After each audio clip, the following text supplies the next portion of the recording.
SM হল, Curzon হল, এগুলোকে কিন্তু সংরক্ষণ করতে হবে। আর এগুলো আমাদের ঐতিহ্যের অংশ। ঢাকা বিশ্ববিদ্যালয়ের এগুলো হলো আইকন, এগুলো দিয়েই ঢাকা বিশ্ববিদ্যালয়কে চেনে। কিন্তু অন্যান্য যেই ভবনগুলোর কথা বলা হলো, এগুলো কিন্তু নতুন জায়গায় হওয়ার কোনো জায়গা নেই। ঢাকা বিশ্ববিদ্যালয়ে মাত্র 350 একর জমির উপর, এখানে আর বেশি জায়গা নিলে এত ঘন হয়ে যাবে যে এটা আবার পরিবেশগতভাবে ভালো হবে না। এর জন্য আসলে যা করা হয়েছে, এতগুলো ভবনের কথা বলা হয়েছে, কিন্তু সেগুলো হলো ওই যে 50-60 দশকের গত শতাব্দীর যেই ভবনগুলো, এগুলোকে আংশিকভাবে বা কিছু কিছু যেগুলো বেশি তলা না, সেগুলোকে সম্পূর্ণভাবে ওগুলোর জায়গাতেই এই ভূতল বিশিষ্ট নতুন ভবনগুলো যাতে হয়, যাতে করে জায়গা কিন্তু আর যেন বেশি দখল করে নেওয়া না হয়। কারণ যেটুকু জায়গা খালি আছে, এটা পরিবেশের জন্য এইটুকু খালি জায়গা থাকা ভালো। মেয়েদের জন্য হয়তো ওই জগন্নাথ হল এবং শামসুন্নাহার হল, এসব জায়গার মাঝামাঝি কোথাও কিছু জায়গা হয়তো এখনও খালি পাওয়া যাবে। যাই হোক, এটা আমি ব্যক্তিগতভাবে এবং আমরা উপদেষ্টাদের তো অনেকেই আমাদের এখানে যারা আছেন, তোমরাও অনেকেই ঢাকা বিশ্ববিদ্যালয়ের প্রাক্তন ছাত্রছাত্রী, কাজেই আমাদের এই প্রধান পাবলিক বিশ্ববিদ্যালয়ের যে এতদিন পরে আমি নিজে, আমার খুব ভালো লাগছে যে একটা বড় পরিকল্পনার জন্য বরাদ্দ দিতে পারলাম। আশা করি এটা ভালোভাবে বাস্তবায়িত হবে। এবং আমার এই সঙ্গে মনে হয়েছে একটা কথা, এটা যখন আমি এই নিয়ে চিন্তা শুরু করেছিলাম, যে আমি 1960-এর দশকে ঢাকা বিশ্ববিদ্যালয়ের আবাসিক ছাত্র ছিলাম এসএম হলে। আমাদের সময়কালে, এবং তখন মহসিন হল আর আরেকটা হল যে ওই পাশাপাশি সূর্যসেন হল, এই দুটো হল তখন নতুন তৈরি হয়েছিল। আমাদের সময়ে এই সব কিছু মিলে ক্যান্টিনের খাওয়া দাওয়া এবং রুমগুলো, সেখানে কয়জন থাকতো, 2 জনের রুম, 4 জনের রুম, 1 জনের রুম, আমি 1 জনের রুমে অনেকদিন থেকেছি। তখন আমাদের আবাসিক সুবিধার যেই মান ছিল, তখনকার থেকে তো বাংলাদেশের মাথাপিছু আয় অনেক গুণ বেড়েছে। অথচ এই ঢাকা বিশ্ববিদ্যালয়ের আবাসিক ছাত্রদের আবাসিক মান, এটা অনেক, সে তুলনায় অনেক কমে গেছে। এটা একটা বিরাট বৈপরীত্য। আশা করি যাই হোক, এটা ভালোভাবে, প্রকল্পটি ভালোভাবে বাস্তবায়িত হবে। আমাদের বড় প্রকল্পগুলোর মধ্যে স্থানীয় সরকার বিভাগের একটা প্রকল্প, এটা $2000 কোটি কিছু, 2000 কোটি টাকার, 1989 2000 কোটি টাকার মতো। এটা বড় প্রকল্প। এবং এই প্রকল্পটা যখন আমরা আলোচনা করছিলাম, তখন বলা হচ্ছিল যে এটা বিদেশি অনুদান হতে পারে। এটা হলো গ্রামাঞ্চলে স্যানিটেশন সুবিধা। এটা বাংলাদেশে কিন্তু 60% বেশিও এখন মানুষ এটাকে বলে স্যানিটেশনের, আধুনিক স্যানিটেশনের আওতায় আছে। বাকিটা যাতে সবাই যাতে এই সুবিধাটা পায়, এই দিক থেকে বাংলাদেশ কিন্তু অন্যান্য দেশের থেকে, বিশেষ করে আমাদের পার্শ্ববর্তী ভারতের থেকে অনেক দূরে গিয়ে আছে। স্যানিটেশনটা মানে এটি নিয়ে তো একটা ফিল্মও আছে, ভারতে কী করে এই মুভমেন্টটা হয়েছে, কেন বাইরে গিয়ে স্যানিটেশনের কাজ কেন উন্মুক্ত স্থানে করতে হয়। আমাদের দেশে কিন্তু তার এখন গ্রামাঞ্চলে দেখা যায় না। অনেকে একটা প্রস্তাব ছিল এত বড় প্রকল্প, এবং এটা তো মনে হয় দরিদ্রদের জন্য প্রকল্প, সাধারণত তো এগুলোতে বিদেশের সাহায্য পাওয়া যায়। কিন্তু আমি বিশেষভাবে আমার যুক্তিটি ছিল, যেটা অন্যরা বিশেষ করে প্রধান উপদেষ্টা খুব ভালো মনে হয়েছে, সেটি হলো যে আমরা যে এই স্যানিটেশন, গ্রামীণ স্যানিটেশনের ক্ষেত্রে এতদূর অগ্রগতি করেছি, এটা একটা অত্যন্ত উল্লেখযোগ্য অগ্রগতি। অন্যান্য আমাদের মতো আফ্রিকা এবং আমাদের পার্শ্ববর্তী দেশগুলোর তুলনায় অনেক বেশি আমাদের স্বাস্থ্যকর নিষ্কাশন ব্যবস্থাপনা। এটার একটা কারণ হলো বিদেশিরা 1970-এর দশকে যখন এই স্যানিটেশনের জন্য সাহায্য দিতে এসেছিল, তখন তাদের প্রস্তাব ছিল যে যদি করতে হয় তাহলে এটাকে বলে আন্তর্জাতিক মানের সম্পূর্ণ বৈজ্ঞানিকভাবে স্বাস্থ্যসম্মত পায়খানা, যাকে বলি স্যানিটেশনের ব্যবস্থা করা। আমরা তখন একটা ভালো কাজ করেছিলাম। আমরা বলেছিলাম যে না, এত খরচের স্যানিটেশন ব্যবস্থা বাংলাদেশের মতো দেশে, এটা বৈদেশিক সাহায্য দিয়ে কিছু হবে, কিন্তু এটা বেশি দূর আগানো যাবে না। বরং আমাদের এনজিওরা তখন একটা নিজস্ব আধা কি বলবো, স্বাস্থ্যসম্মত যে পদ্ধতি, যেটাকে স্ল্যাব বলে, কংক্রিটের স্ল্যাব পদ্ধতি, এটা কিন্তু বাংলাদেশেই প্রথম চালু করা হয়। এটা বিদেশিরা বললো না, ইন্টারন্যাশনাল টেমপ্লেট মানতে হবে। আমরা বলেছি না, আমরা কম খরচের প্রযুক্তি ব্যবহার করব, আমাদের দেশি প্রযুক্তি। এবং সেটার ফলেই কিন্তু আমরা বিদেশি সাহায্য নিলে কিন্তু পারতাম না। আমরা নিজেদের অর্থায়নে, বিশেষ করে এনজিওরা সহায়তায়, বাংলাদেশে এই যে 2 স্ল্যাব স্যানিটেশন পায়খানা, এটা কিন্তু বিস্তার ঘটে গ্রামাঞ্চলে তখনই। এবং এটা একবার এই অভ্যাস হয়ে গেলে, এটা তখন একটু নিম্নবিত্তের মানুষেরা এটা থেকে আর ফিরে যায় না কেউ। তারা নিজের খরচেই আবার তখন বানানো শুরু করে। এটা একটা অভ্যাসের ব্যাপার, এবং এটা বাংলাদেশের কিন্তু একটা বিরাট অর্জন। এবং এর সাথে এটা যে শুধু নিজের জন্য, স্বাস্থ্যসম্মত পরিবারের জন্য প্রয়োজনীয়তা না, এটাকে বলে এনভায়রনমেন্টাল হাইজিন, যে পরিবেশগত স্বাস্থ্যের দিক থেকেও স্যানিটেশন, গ্রামীণ স্যানিটেশন অত্যন্ত গুরুত্বপূর্ণ। এখানে বাংলাদেশে যে শিশু মৃত্যুর হার অনেক কমে গেছে, এবং সেখানে কিছু রোগ যেগুলো স্যানিটেশনের অভাবে বিস্তৃতি পায়, সেগুলো বাংলাদেশে অনেক দ্রুত কমে গিয়েছিল। আজকের একটা প্রকল্প এসেছিল প্রথমেই, সেটা হলো ওই যে বৈষম্য বিরোধী ছাত্র আন্দোলনের গত জুলাইয়ের শহীদ পরিবারের জন্য, এটা গৃহায়ন ও গণপূর্ত মন্ত্রণালয় থেকে এসেছিল। এটাতে হলো মিরপুরে কিছু 1355 বর্গফুট আয়তনের 804টি আবাসিক ফ্ল্যাটের পরিকল্পনার একটা প্রস্তাব এসেছিল। এটা একটা ভালো উদ্যোগ বলে আমরা মনে করেছিলাম, কিন্তু এটা আমরা এখন গ্রহণ করিনি। তার কারণ আমরা এটার কাগজপত্রগুলো দেখে আমাদের মনে হয়েছে এটার যথাযথভাবে এটার খরচের মূল্যায়ন হওয়া উচিত টেন্ডারে যাওয়ার আগে। এছাড়াও আরেকটা খুব গুরুত্বপূর্ণ বিষয় হলো, বিভিন্ন মন্ত্রণালয় থেকে বিভিন্ন ধরনের সাহায্য এই পরিবারগুলোর মধ্যে আসতে থাকলে কোথায় যে ফাঁক আছে আর কোথায় যে দুটো একত্র হয়ে যাচ্ছে, এগুলো বোঝা যাচ্ছে না। কাজেই এখন থেকে আমার মনে করছি এই প্রকল্প এবং আরও প্রকল্প আছে।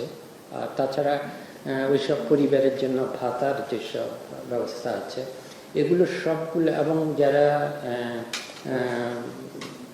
ইয়ে বা ইয়ে হচ্ছে পঙ্গু হয়েছেন, তাদের পঙ্গুদের জন্য যেই সব সাহায্য দেওয়া হচ্ছে, এগুলোর সবগুলোকে এক জায়গায় এনে সমন্বিত করা উচিত এবং সেখান থেকে তখন ঠিকভাবে এটাকে কতদূর কি করা যায় এটা ঠিক করা উচিত।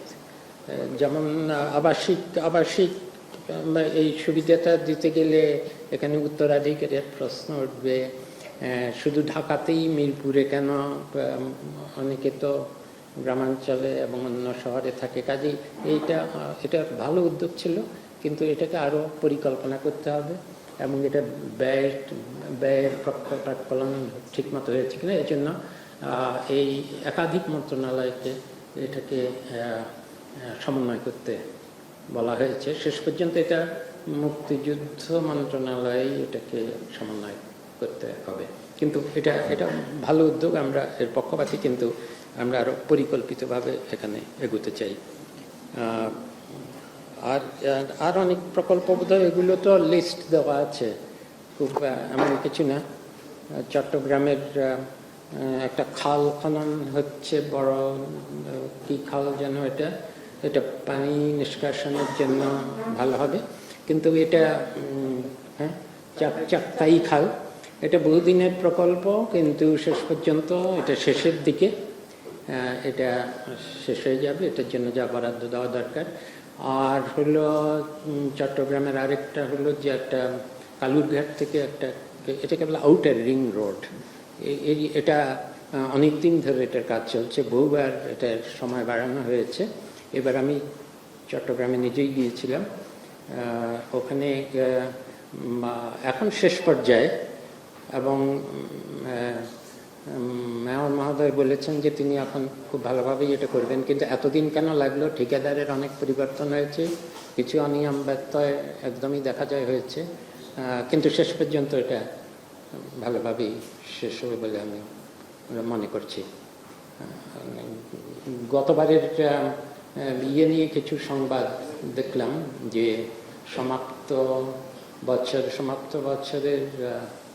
সমাপ্ত হয়ে গেছে, অর্থ বছর সমাপ্ত হয়ে গেছে, সমাপ্ত বছরের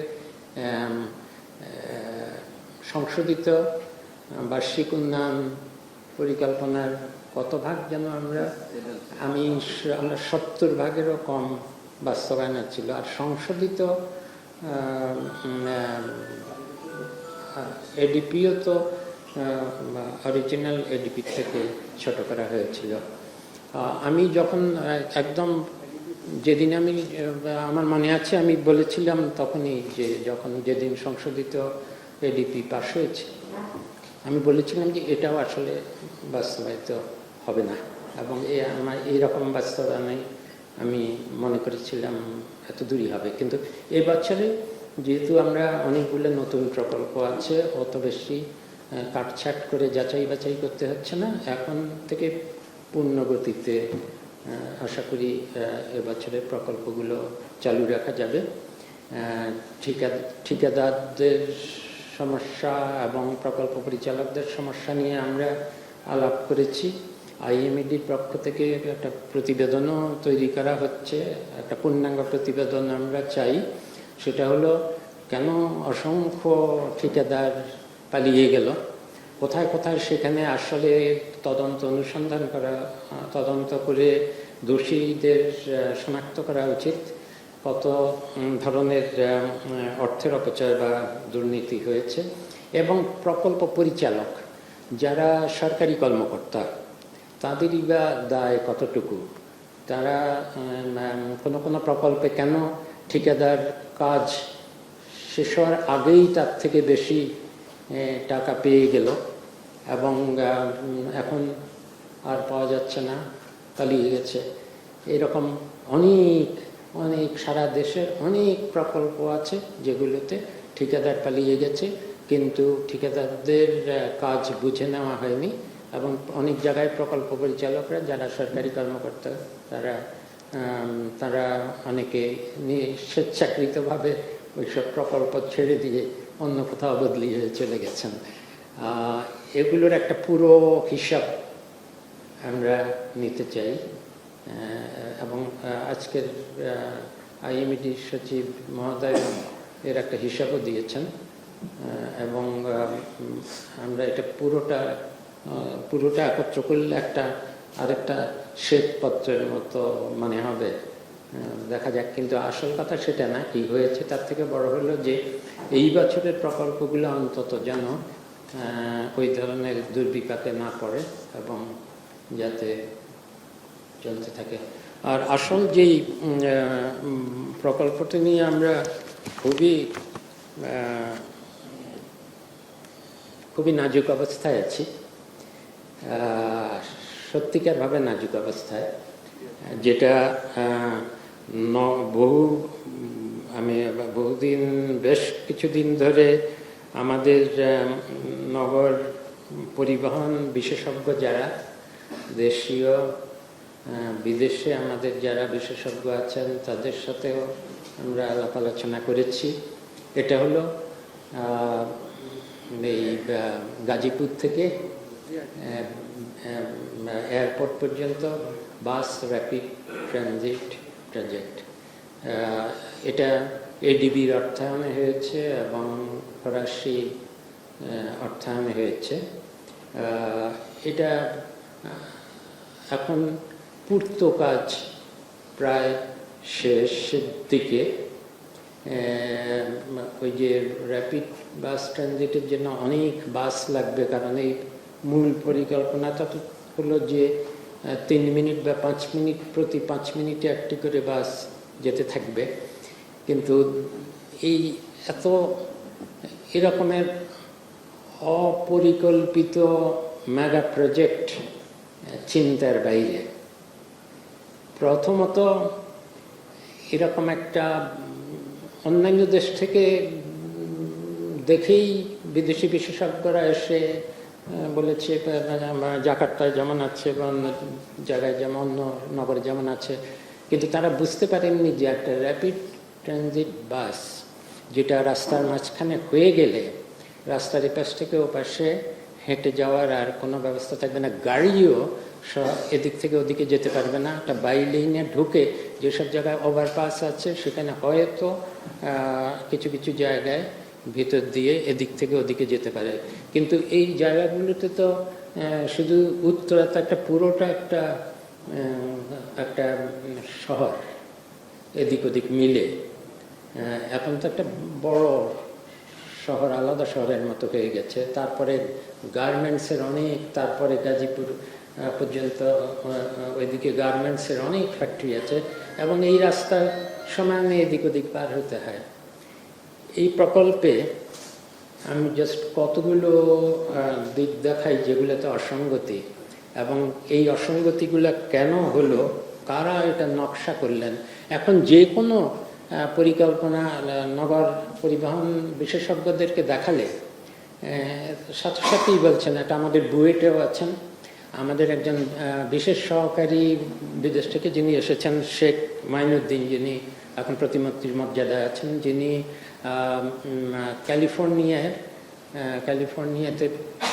ক্যালিফোর্নিয়াতে এই ধরনের পরিবহন ব্যবস্থাপনায় উনি অনেক উচ্চ পদে বহুদিনের অভিজ্ঞতা সম্পন্ন, এবং উনাকে কিন্তু বেশি দেখা যায় না, উনি বেশি কথা বক্তব্যও দেন না, কিন্তু তাকে এই প্রজেক্টটা নিয়ে এবং আমাদের মেট্রোর এই প্রস্তাবিত প্রজেক্টগুলো নিয়েও আমি বিশেষভাবে অনুরোধ করে অনেকবার ওনার সাথে আমি আলাপ করেছি, এবং এটা নিয়ে উনি ওনার একটু সময় নিয়ে এটা নিয়ে কী করা যাবে।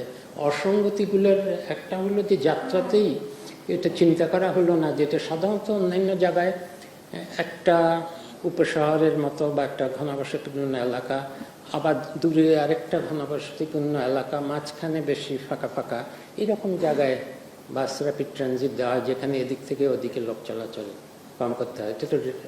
এটা তো একটা ব্যারিয়ার, এটা তো প্রচণ্ডভাবে বড় ব্যারিয়ার তৈরি করতে হয়, যাতে মানুষ এদিক থেকে ওদিকে না গিয়ে অ্যাক্সিডেন্ট না হয়।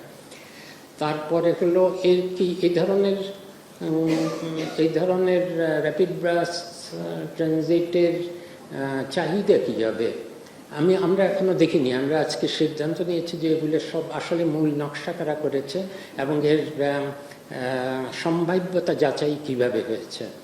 কারণ এত অদ্ভুত একটা প্রকল্পের সম্ভাব্যতা যাচাই করতে গেলে এটার যে চাহিদা হবে কিনা, কারা এতে চলবে, এবং বুঝলাম যে চলতে থাকলে উত্তরা থেকে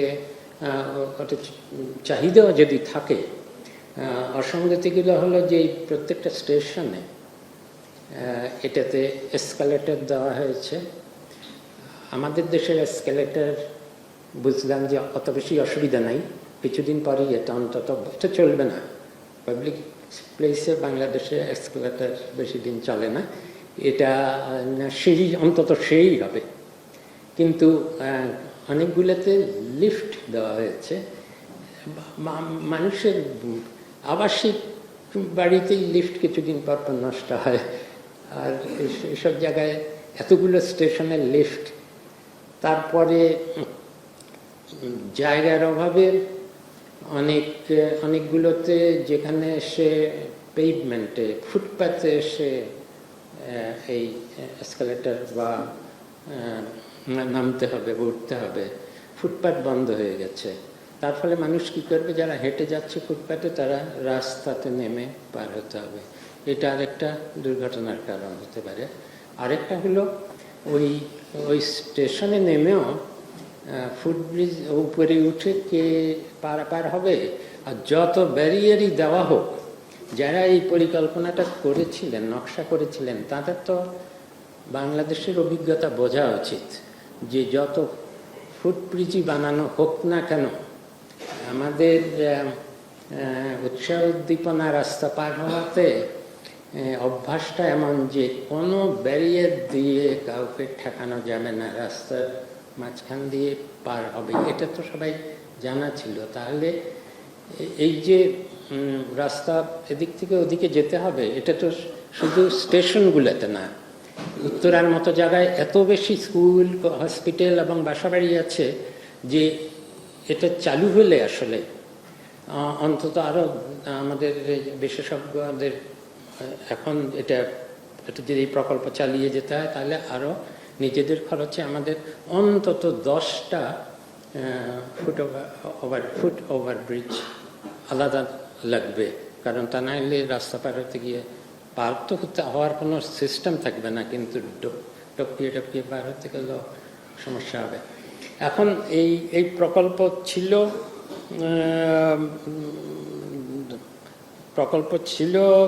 2000 কোটি টাকার মূল প্রকল্প। এটা এখন আমরা যদি সব কিছু করে টোরে এগিয়ে যাই তাহলে এটা 6500 কোটি টাকা, মানে আরও কত টাকা, 4500 কোটি টাকা মূল খরচের থেকে বেশি লাগবে। এটা পুরোটা বাস্তবায়ন করতে হলে 2012 ডিসেম্বর থেকে শুরু হয়েছিল, আরও 4-5 বছর লাগলে বাংলাদেশের ইতিহাসে মেগা প্রকল্পে যত দিনই লাগুক এটা রেকর্ড ভঙ্গ করবে। এখন এটা 3000-4000 কোটি টাকা ব্যয় হয়ে গেছে বিদেশি ঋণ। এটা নিয়ে আমরা কি করব? আমরা এটা সম্পূর্ণ করে সেই রকম এতগুলো বাস কিনে এভাবে চললে আমাদের আরও কত খরচ হবে। এখানে একটা প্রাক্কলিত ব্যয় দেখানো হয়েছে 6000 কোটি টাকা মোট, 6500 কোটি টাকা মোট লাগবে পুরোটা শেষ করতে হলে। তাতে করে আসলেই কতদূর সুবিধা পাওয়া যাবে। আর কিন্তু এটা তো আবার ভেঙে ফেলা যাবে না। এই মুহূর্তে আমরা যা করছি সেটা হলো যে বাস র্যাপিড হোক আর যাই হোক, অন্তত সবগুলো লেনকে ঈদের আগেই সেটা করা হয়েছিল। আমি এটা বোধহয় বলেছিলাম যে সবগুলো লেন যেই লেন দিয়ে পারুক চলাচল করবে এবং ওই যে র্যাপিড বাস ট্রানজিটের যেটা দুইটা ওগুলো সব খোলা আছে। শুধু ওই যে ইয়েতে জয়দেবপুরের দিকে একটা জায়গায় এখনো বন্ধ হয়ে আছে। কিন্তু ওই পাশে বিশেষ করে এই যে উঁচু বড় বড় সব পিলার, কি মানে এগুলোকে যে কি বলা যাবে, তাকালেই তো ভয়ঙ্কর মনে হয়। কেউ যদি ওদের দানবীয় প্রকল্প, এটা তো অপরিকল্পিত, সম্পূর্ণ অপরিকল্পিত একটা প্রকল্প, এবং কোনো কোনো জায়গায় এটাকে তাকালেও মনে হয় যে একটা দানবীয় আকারের প্রকল্প, যেটা কোথাও উপর দিয়ে গেছে, কোথাও নিচে দিয়ে গেছে। এটা যে মানে কোনো সঙ্গতিপূর্ণভাবে পুরোটা নকশা করা হয়েছে এমনও না। আমরা এখন আর এগোবার আগে আমরা আরও, যদিও এখানে উপস্থাপন করা হয়েছিল সব কিছু বিবেচনা করে, তারপরও আমরা মনে করি যে প্রথমত আমরা এই পর্যায়ে একটা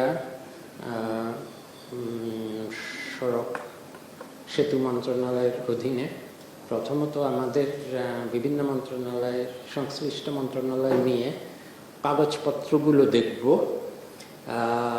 এই প্রকল্পটাকে কিভাবে প্রস্তাব করেছিল, নকশা কারা বানিয়েছিল, দেশি এবং বিদেশি কারা এই ডিজাইনগুলো করেছিল, তারা তখন এই যে ফুটপাতের মধ্যে এসে পড়ে সিঁড়ি, এগুলো তারা কেন তখন দেখেনি, বা এই প্রকল্পের উপযোগিতা এবং সম্ভাব্যতা এই ধরনের জায়গায় এটা কি পর্যালোচনা আদৌ করা হয়েছিল কিনা, সমীক্ষা করা হয়েছিল কিনা, কারা এই ধরনের প্রকল্পের চাহিদা কী হবে সেটার কোনো সমীক্ষা করা হয়েছিল না, এগুলো সব দেখা হবে। এবং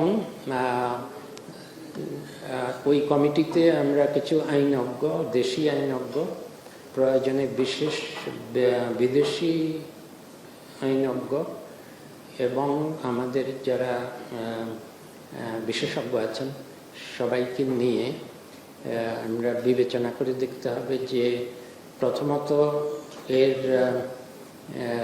নকশাগত দায়িত্ব কার।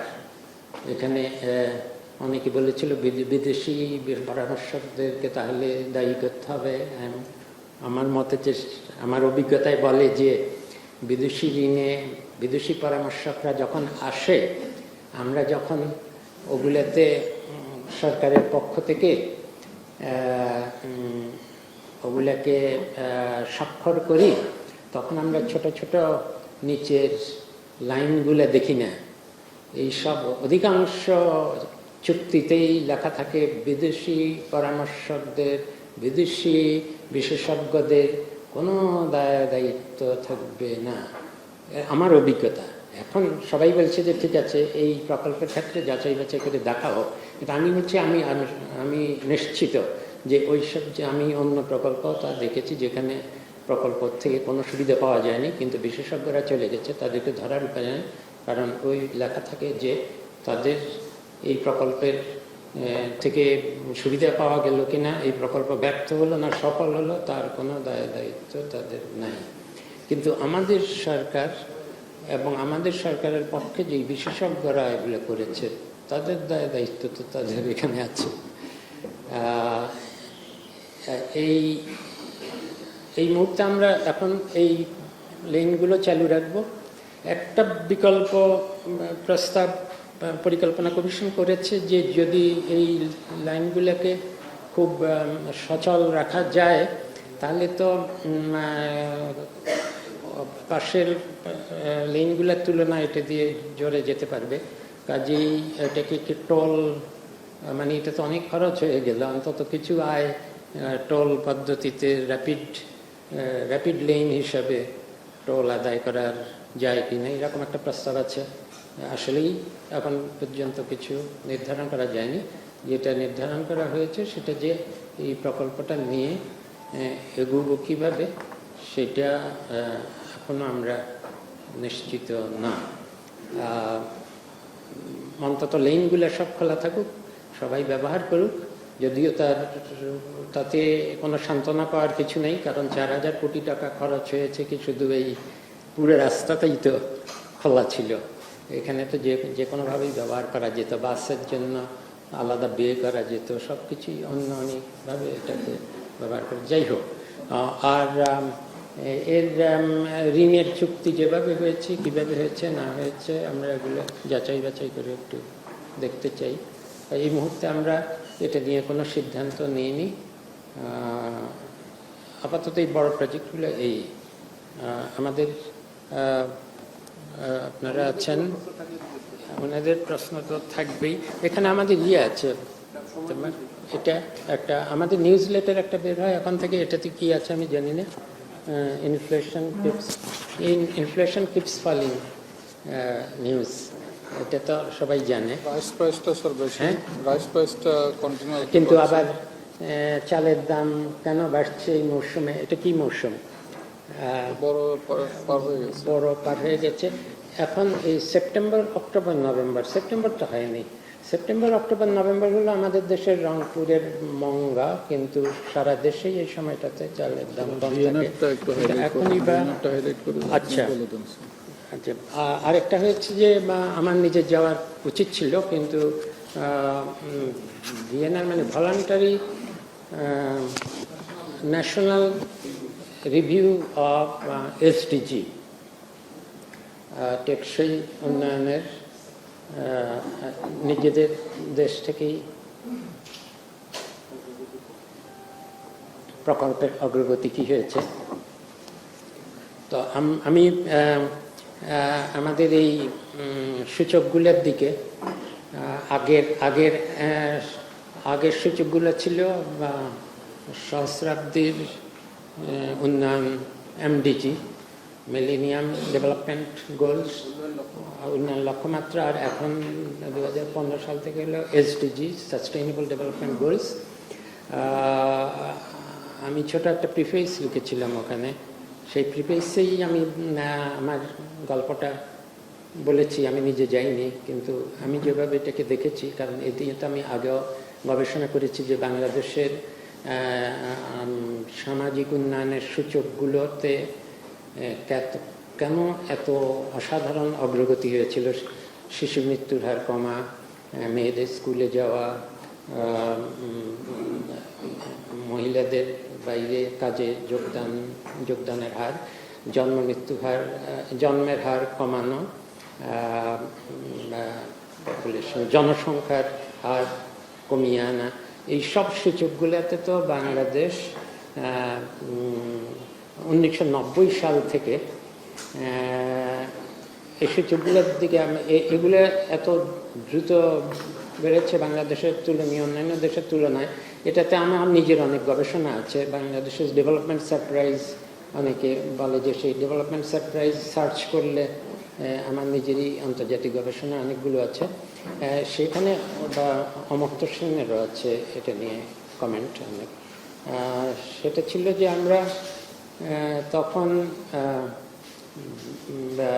যেই সুবিধাগুলো পেয়েছিলাম সেটা হলো কম খরচের প্রযুক্তিগত সুবিধা। যে শিশু মৃত্যু হার কেন কমলো, সেটা হলো যে আমাদের কিছু সামাজিক ক্যাম্পেইন ছিল খুব সফল, যেগুলো হলো চাইল্ড ইমিউনাইজেশন, শিশু টিকা, ডায়রিয়া প্রতিরোধে খাবার স্যালাইন, আর সামাজিক জন্ম নিরোধক আধুনিক জন্মনিরোধক পদ্ধতি, সোশ্যাল মার্কেটিং অফ কন্ট্রাসেপটিভস। এই ক্যাম্পেইনগুলো অত্যন্ত ভালো ছিল। এগুলোতে খরচ একদমই কম ছিল। বাংলাদেশে একদম গরিবরাও এটা গ্রহণ করেছে, এবং এগুলো সরকারের যে স্বাস্থ্যসেবা, মূল স্বাস্থ্যসেবা, সেটার বাইরে ক্যাম্পেইন হিসাবে করা হয়েছে।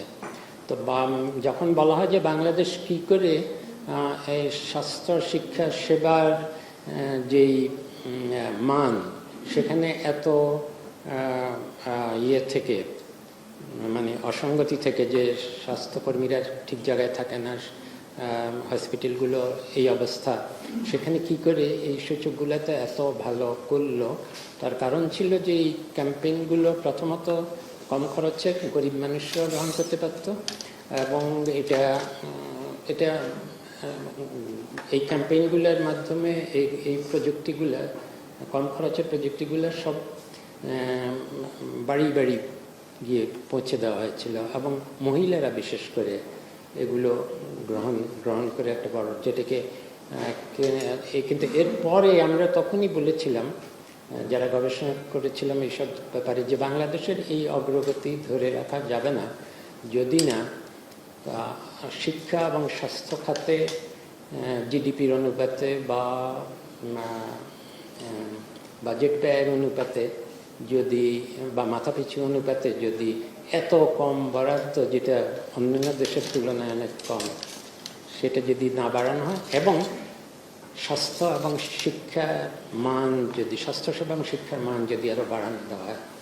এবং ঠিক তাই হয়েছে, যে এই সূচকগুলোর দিকে তাকালে দেখা যাবে যে বাংলাদেশের উন্নয়ন বিষয় কিন্তু 2012-13 সালের পর আর উন্নয়ন বিষয় হিসাবে থাকেনি। এখন আর আমরা কিন্তু অন্য দেশের সমমান দেশের তুলনায় এগিয়ে আর নাই। এবং আমার একটা শেষ পর্যন্ত লিখতে হয়েছে যে বাংলাদেশের development surprise which was not, মানে এখন আর সেটা নেই। এর মধ্যে, আচ্ছা আমি শেষ করছি, এর মধ্যে এসডিজি যেটা, যে সাস্টেইনেবল টেকসই উন্নয়নের লক্ষ্য, এটার বেলায় একটা তো হলো টেকসই উন্নয়নের এই সূচকগুলোতে আরও অগ্রগতি হতে হলে বরাদ্দ বাড়াতে হবে, যেটা আমরা বাড়াতে পারিনি। আরেকটা হলো মূলধারার স্বাস্থ্যসেবা, হসপিটালের সেবা এবং স্কুলের শিক্ষার মান না বাড়ালে স্কুলের ছাত্ররা ঝরে পড়বে, এবং মূলধারার হসপিটালের স্বাস্থ্যসেবার না বাড়ালে শিশু মৃত্যুর যে কারণে শিশু মৃত্যু হয় সেগুলো আর কমানো যাবে না। এটা আমরা আগে থেকেই বলেছিলাম। কিন্তু আরেকটা, এখন টেকসই উন্নয়নের ক্ষেত্রে আরেকটা বড় জিনিস যেটা হয়েছে, সেটা হলো আগের যেই অর্জনগুলো, এগুলো আমরা ঘরে ঘরে গিয়ে পরিবারকে বলে দিলেই তারা গ্রহণ করতে পারত। কিন্তু টেকসই উন্নয়নের অধিকাংশই হলো সামাজিকভাবে করতে হয়। সামাজিকভাবে বন রক্ষা করতে হয়, জলাশয় রক্ষা করতে হয়, সামাজিক এবং শিক্ষা স্বাস্থ্য সেবার মান উন্নয়নের জন্য সামাজিক সংগঠনের দরকার হয়, এবং স্থানীয় সরকারের দরকার হয়, যেটা এই স্থানীয় পর্যায়ের এসব সেবার মান নিশ্চিত করতে পারে। এবং বাংলাদেশ আর কেরালার মধ্যে পার্থক্য হলো, বাংলাদেশের উন্নয়নগুলো হয়েছিল ব্যক্তি পর্যায়ে ইয়ে করে ইন্টারভেনশন বলে পৌঁছে দিয়ে সেবা, আর কেরালার মতো জায়গায় হয়েছিল স্থানীয় সরকারের মধ্যে কমিউনিটিকে ব্যবহার করে এইসব বিস্তৃত করা।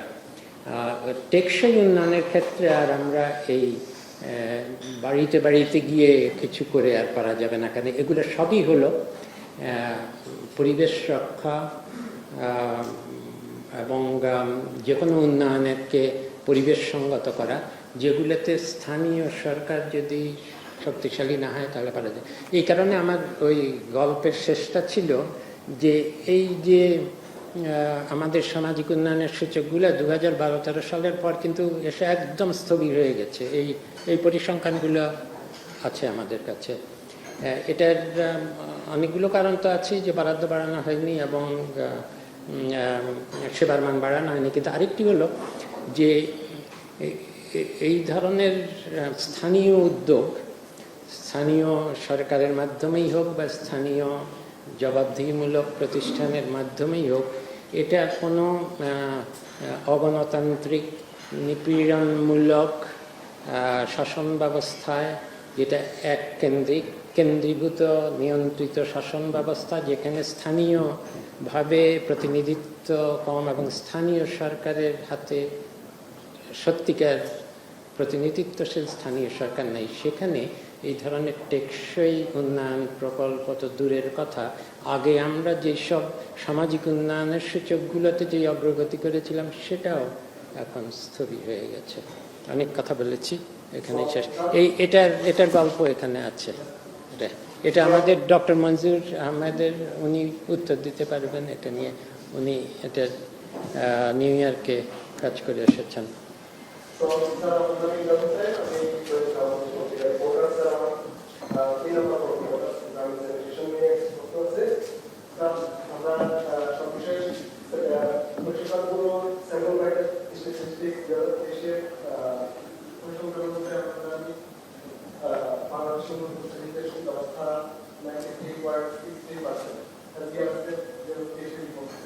কোনটা যেন,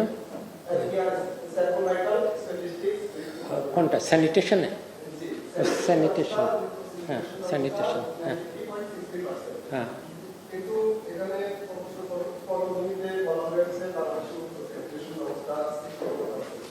কত কত?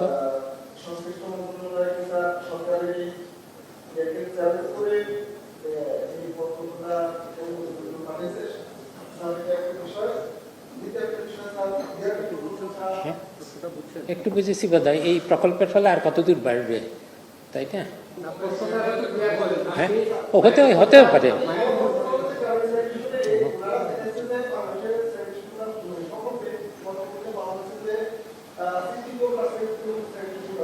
মানে হলো হতে পারে, হতে পারে।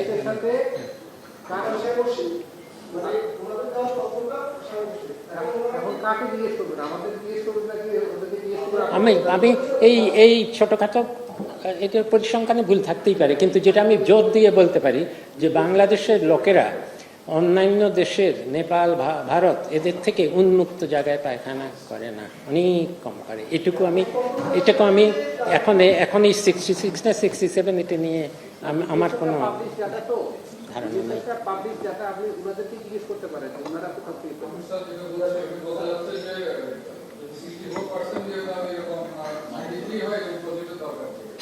ও দরকার কিনা আর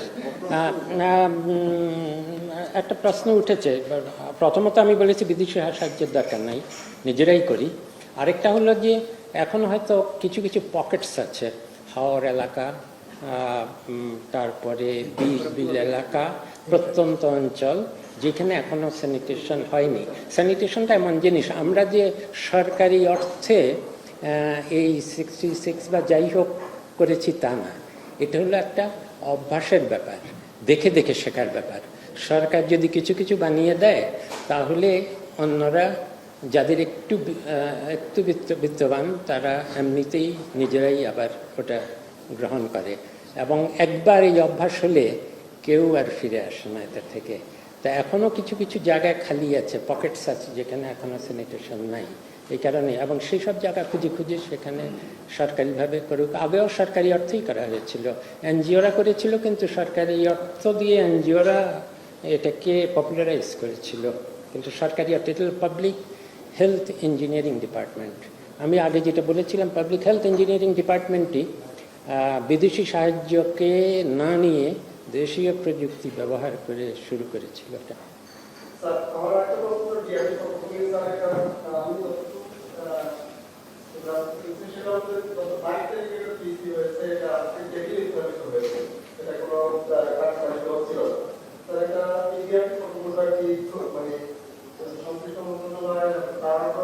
কোনটা, কোন প্রকল্প?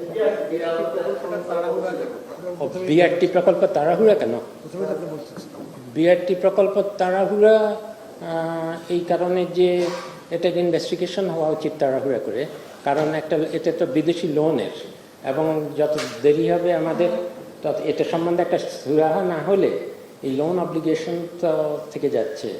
এবং বিদেশি ঠিকাদারও, চীনের কিছু ঠিকাদারও এখানে বসে আছে, তাদের জন্য খরচ হচ্ছে। আমাদের একটা ডিসিশন নিতে হবে বলে তাড়াহুড়া করছি, এবং এই জন্য বিশেষ করে আমাদের তাড়াহুড়া করেই এটা আনা হয়েছে, এবং সিদ্ধান্তও কিছু নেওয়া চায়নি। এইটুকু সিদ্ধান্ত নেওয়া গেছে যে আরও আমাদের বিচার বিশ্লেষণ করতে হবে এটা, এই প্রকল্প নিয়ে আমরা কী করিব।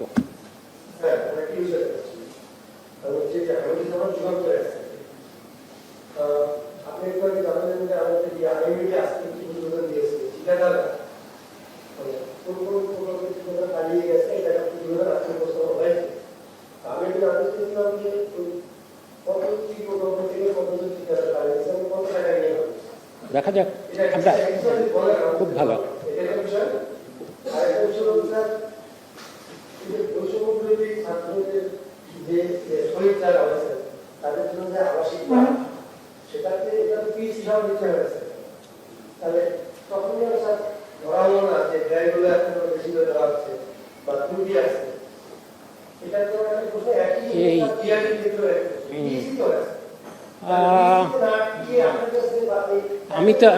আমি তো এগুলো সব উন্মুক্ত করে দিচ্ছি। শুধু এই প্রকল্প কেন, আজকে আমরা যে আলোচনা করলাম সেখানে বলা হয়েছিল আমাদের এই যে অধিকাংশ প্রকল্পই তো এরকম অনেক কিছু আছে। এখন আমরা মাঝখানে এসেছি, আমাদের একটা বড় নির্দেশিকা আছে প্রকল্প প্রণয়ন এবং বাস্তবায়ন এই একনেক পর্যন্ত, আবার আরেকটা আছে IMED যেটা হলো প্রকল্প বাস্তবায়নের পরে। তো শুধু এইটা কেন, আমাদের তো যে কোনো, আমি যে কারণে বলছি এইসব প্রকল্পের নথি এগুলো উন্মুক্ত করে দেওয়া উচিত, কারণ এগুলোতে বিভিন্ন পর্যায়ে কীভাবে এগুলো পাশ হয়ে এতদূর পর্যন্ত আসে সেটা তো খুবই আর কিছু স্ট্যাটিস্টিক্স আজকে আমাদের IMED সচিব সাহেব বলল, কি যেন বলেন না তুই একটা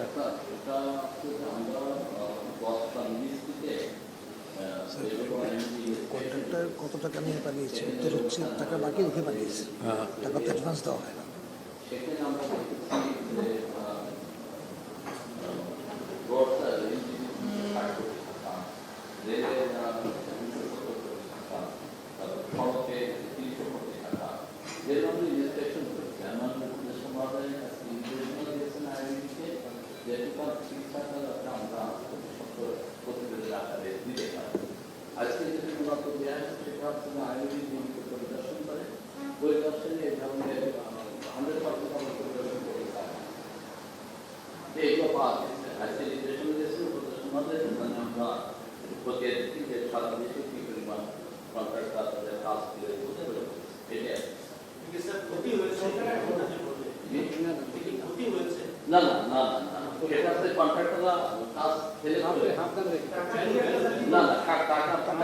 সেটা তো আরো অনেক, সেটা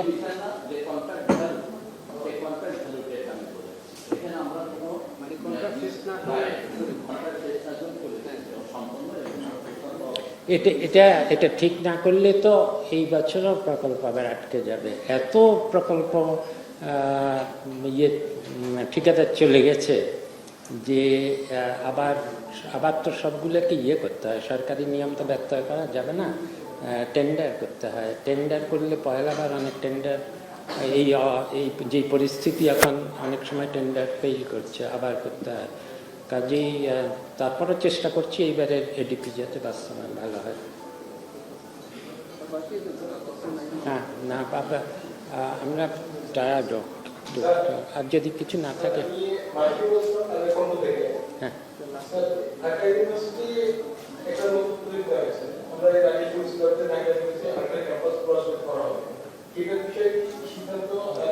এখানে কিছুই আসেনি আমাদের। এটা হলো মাস্টার প্ল্যান যেভাবে করা হচ্ছে, এবং জায়গা তো আর বেশি নাই, 350 একর জমির মধ্যে অলরেডি আর বেশি ঘিঞ্জি করা ঠিক হবে না।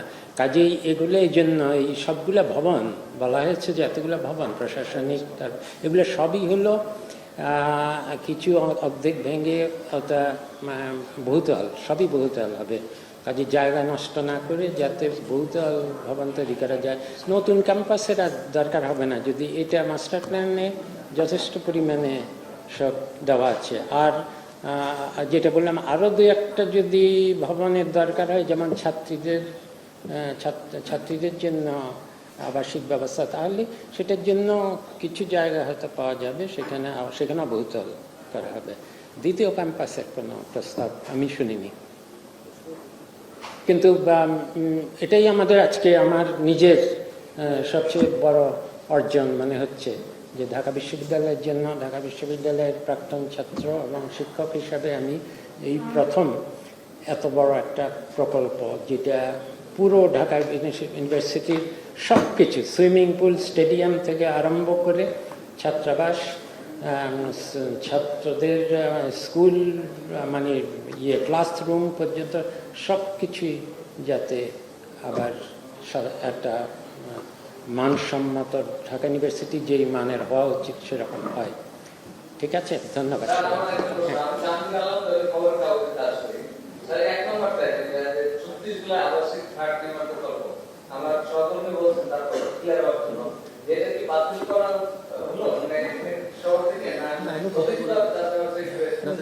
বাতিল নাই তো উইথড্র করে নেওয়া হলো, যাতে করে এটাকে বাতিলের উইথড্র তো একই কথা, মানে এইভাবে না, আবার একটু যাচাই বাছাই করে এগুলোর ব্যয় প্রাক্কলন। আর সবচেয়ে বড় কথা হলো সমন্বয় করতে হবে। তো কারণ আর যেসব সমস্যাগুলো দেখা দিতে পারে, যে উত্তরাধিকারের সমস্যা, সব ঢাকাতেই কেন থাকতে হবে, অন্য জায়গায় থাকলে কি হবে, এগুলো কিছু না সমীক্ষা না করে, একটু যাচাই বাছাই না করে হঠাৎ করে এতগুলা নির্মাণ করা হলো, এত ব্যয়, এরকম প্রস্তাব তো হঠাৎ করে চলে এসেছে। আমরা মনে করেছি যে এটা তো আরো একটু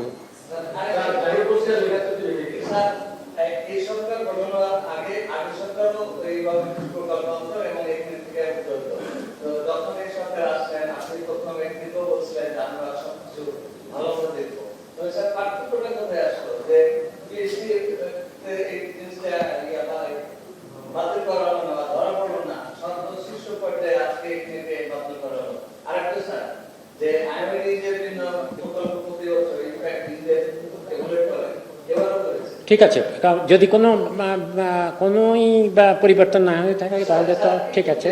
হ্যাঁ, আগেও যা ছিল এখনো যদি তাই আছে, যদি মনে হয় তাহলে ঠিক আছে। কিন্তু আমি কিছু কিছু জানি যেগুলোতে আগের থেকে ডিফারেন্স হয়েছে। যেমন একনেক থেকে যেই দিন 6টা জেলার জন্য বন্যা পুনর্বাসনের প্রস্তাব পাশ হয়েছিল, সেই দিনের 2 দিন পরই ওইখানে গিয়ে দেখা গেল যে রাস্তায় সৌর বাতিগুলো যে দাম ধরা হয়েছে তার থেকে বেশি দামে কেনার একটা দরপত্র তৈরি করার সাথে সাথে এটা দুদক সেখানে গিয়ে সেটা এরকম বিভিন্ন জায়গায় বিভিন্নভাবে করা হচ্ছে। সব জায়গায় তো আমি মিটিং করে আমি ওই কমিটিতে বসি না। আর যেটা আজকে আমরা আলোচনা করেছি সেটা আমাদের অধিকাংশই এই মুহূর্তে আমরা আগের থেকে কি করছি তার থেকেও হলো এই মুহূর্তে আমরা কি নিয়মগুলো পাল্টাতে পারি, যেটাতে এখন থেকে অন্তত কিছু সেফগার্ড রাখা যায়। যেমন একটা নির্দেশিকা আছে, প্রকল্প প্রণয়ন প্রসেসিং, এখানে কি কি রাখলে, যেমন বাইরের বিশেষজ্ঞ রাখলে এবং ডকুমেন্টগুলো উন্মুক্ত করে দিলে এরকম কি কি করা যায়, স্থানীয় পর্যায়ের লোকদের সাথে আলাপ করলে এগুলো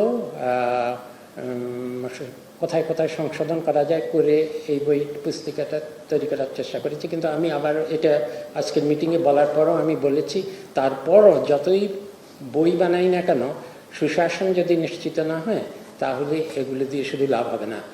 আর আরও একটা কি কোনো পরিবর্তন এখনো হচ্ছে না, কিন্তু হয়তো হচ্ছে না, কিন্তু যেটা আজকেই বোধহয় ওয়েবসাইটে চলে যাবে IMED, সেটা হলো যে আমরা যে সরকারি ক্রয় নীতি আইন 2013 এটাকে সংশোধন করা হলো অর্ডিন্যান্সের মাধ্যমে। কিন্তু এটার বাস্তবায়ন করতে গেলে একটা হলো যে সব ইজিপি হতে হবে, টেন্ডার সব, সেটা এখন 60 ভাগ আছে, 100 ভাগ করা হবে। এতে কোনো পরিবর্তন যদি না হয় আমার কিছু করার নেই, কিন্তু যা পারি করছি। আর হলো টেন্ডারের আগের যেই মূল্যায়ন পদ্ধতি, যাতে করে একটা খাতে 4-5টা যে 4-5টা প্রভাবশালী কোম্পানি শুধু রাস্তার সব প্রকল্পই পেত, পানি উন্নয়ন বোর্ডের 4-5টা কোম্পানি সবই পেত। তার কারণ হলো ওই মূল্যায়ন পদ্ধতিটা যা ছিল আমাদের মতে সেটাকে সংশোধন করলে এটা ভেঙে যাবে এই চক্র এবং আরও বেশি পার্টিসিপেশন হবে। এবং এইটার একটা ড্রাফট কী ধরনের মূল্যায়ন হবে এটা আজকেই আমি পাশ করে দিয়েছি। আমাদের ওয়েবসাইটের জন্য পাশ হয়নি, ওয়েবসাইটে গেলে এটাতে সবাই মতামত পাওয়া যাবে। তারপর যখন এটা আসল নীতিমালাগুলো তৈরি করা হবে, তখনই এই সরকারি আইন, সরকারি ক্রয় নীতি প্রয়োগ করা হবে। সেই প্রয়োগ করলে আগের তুলনায় যদি কোনোই কিছু না বদলায়, তাহলে আমরা এই নিয়মেও লাভ হলো না, কি করা যাবে।